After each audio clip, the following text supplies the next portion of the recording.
Subscribe করুন net doctor চ্যানেলটিকে এবং পাশে থাকা বেল আইকনটি এনেবল করে দিন আমাদের নতুন নতুন ভিডিও সবার আগে দেখার জন্য। সেই তুমি কেন এত অচেনা হলে। বন্ধুরা সবাইকে আসসালামু আলাইকুম, আশা করছি সকলে ভালো আছেন। দেখছেন নেট ডক্টর, সাথে আছে আমি মিলন। তো আজকে আমি আপনাদের দেখাবো কিভাবে আপনারা খুব সহজেই আপনার প্লে স্টোরে যে অ্যাপগুলো আপনারা ডাউনলোড করেন সেই অ্যাপগুলোকে কিভাবে আপনারা আপনার মেমোরি কার্ডে সেভ করে নিতে পারেন ফাইল আকারে। তো অনেকেই আছে যে আপনারা যে অ্যাপসগুলো ডাউনলোড করেন সেইগুলোকে আপনারা ব্যাকআপ নিতে পারেন না। তো কীভাবে আপনারা ব্যাকআপ নেবেন, সেই অ্যাপগুলোকে কীভাবে সংরক্ষণ করে রাখবেন সেই প্রসেসটি আপনাদের দেখাবো। তার সাথে আপনারা কীভাবে আপনার ফোনকে ফাস্ট করাই নিতে পারবেন একটি অ্যাপসের মাধ্যমে।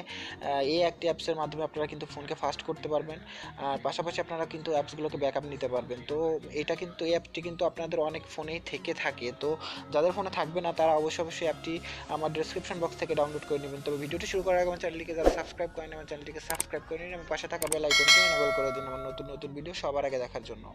তো বন্ধুরা, আমার স্ক্রিনের উপর আপনারা দেখতে পাচ্ছেন অ্যান্ড্রয়েড অ্যাসিস্ট্যান্ট নামে একটি অ্যাপ। এই অ্যান্ড্রয়েড অ্যাসিস্ট্যান্ট নামে অ্যাপটি আপনারা আমার ডিসক্রিপশন বক্স থেকে ডাউনলোড করে নেবেন। তো এই অ্যাপটি থেকে কীভাবে আপনার ফোনটাকে খুব সহজে ক্লিন, মানে আপনার যদি ফোনটা হ্যাং করে স্লো হয়ে যায় তাহলে কীভাবে আপনারা ফোনটাকে ফাস্ট করতে পারবেন, তো সেটার জন্য অ্যাপটি আপনাকে ডাউনলোড করতে হবে। ডাউনলোড করার পরে উপরে আপনি দেখতে পাচ্ছেন যে আসলে আপনার র্যামের কতটুকু ফ্রি আছে এবং কতটুকু ভর্তি আছে বা অন্যান্য সব ইনফরমেশন কিন্তু এই অ্যাপস থেকে আপনারা পেয়ে যাবেন। তো খুব সহজে চাইলেই কিন্তু অ্যাপস থেকে আপনারা অনেক কাজ করে নিতে পারবেন। যদি আপনারা এই উপরের অপশনগুলোতে ক্লিক করেন তাহলে কিন্তু আপনারা খুব সহজেই সব কিছু দেখে নিতে পারবেন।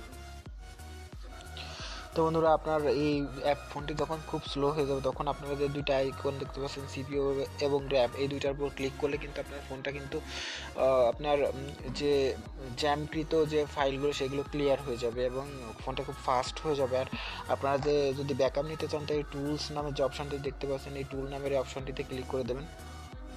ক্লিক করে দেওয়ার পর এখানে দেখতে পাচ্ছেন যে আপনার ব্যাকআপ অ্যান্ড রিসোর্ট, এখান থেকে আপনারা অনেক অপশন পেয়ে যাবেন। তো আপনাদের যদি এয়ারপ্লেন মোড করতে চান, এয়ারপ্লেন মোড করতে গেলে এখানে দেখতে পাচ্ছেন ভলিউম সেটিং, আপনার বিভিন্ন ধরনের সেটিং এখানে কিন্তু পেয়ে যাবেন খুব সহজে অ্যাপসটির মাধ্যমে একবারে পেয়ে যাচ্ছেন, ঠিক আছে। তো আসলে আর এখানে আপনি যদি ব্যাকআপ নিতে চান, ব্যাকআপ নিতে হলে অবশ্যই আপনাকে এইখানটিতে ক্লিক করে দিতে হবে। ক্লিক করে দেওয়ার পর এখানে দেখতে পাচ্ছেন ব্যাকআপ অ্যান্ড রিস্টোর।